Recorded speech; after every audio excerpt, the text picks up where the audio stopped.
आजकल की पढ़ी लिखी लड़कियों को गांव के तौर तरीके समझना थोड़ा मुश्किल होता है। देखना तुम्हारी बहू भी यहाँ कैसे तालमेल बैठाएगी। पता नहीं इस पढ़ाई लिखाई वाली लड़की से गांव के काम धंधे हो पाएंगे भी या नहीं।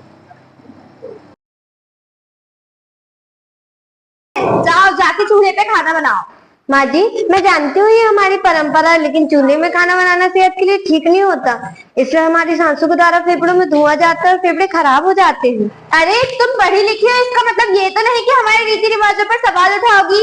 गांव में ऐसे ही होता आया है और ऐसा ही चलेगा। जी माँ जी मैं समझती हूँ।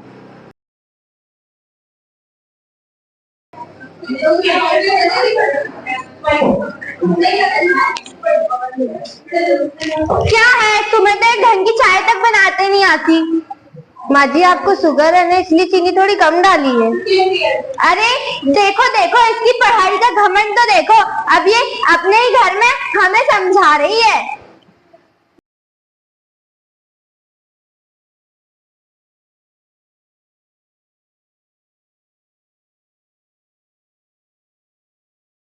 माँ जी आपको क्या हुआ? आप ठीक तो है ना?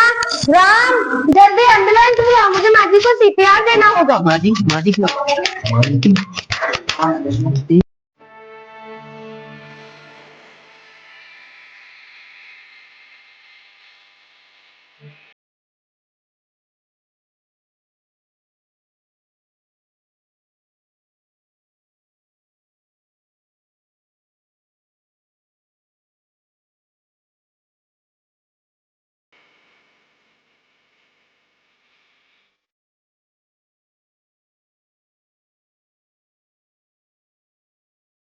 अब वो कैसी है?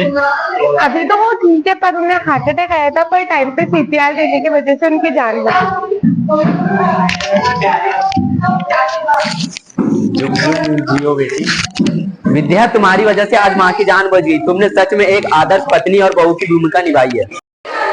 माँ जी बहू मुझे माफ कर दो, मैंने तुम्हें समाज की बातें सुन सुनकर गलत समझा, लेकिन तुमने मेरी जान बचाकर आज साबित कर दिया कि शिक्षा हमारे लिए कितनी महत्वपूर्ण होती है। माँ जी आप चिंता मत कीजिए, मैं आपका भला ही चाहूंगी।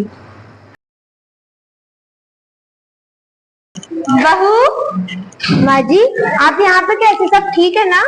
तुम अपनी बोतल घर ही भूल के आ गई थी, इसलिए मैं तुम्हें देने आई थी। थैंक यू माँ जी। बहू आज मुझे समझ में आ गया है कि शिक्षा का मतलब क्या होता है, और मैं बहुत खुश हूँ कि तुम हमारे घर में आई हो। और मैं क्षितिज फाउंडेशन का भी धन्यवाद करती हूँ जिसने तुम्हें इतना कुछ सिखाया है। जी माँ जी क्षितिज फाउंडेशन ने मुझे बहुत कुछ सिखाया है कि मुश्किल हालातों में कैसे शांत और धैर्यवान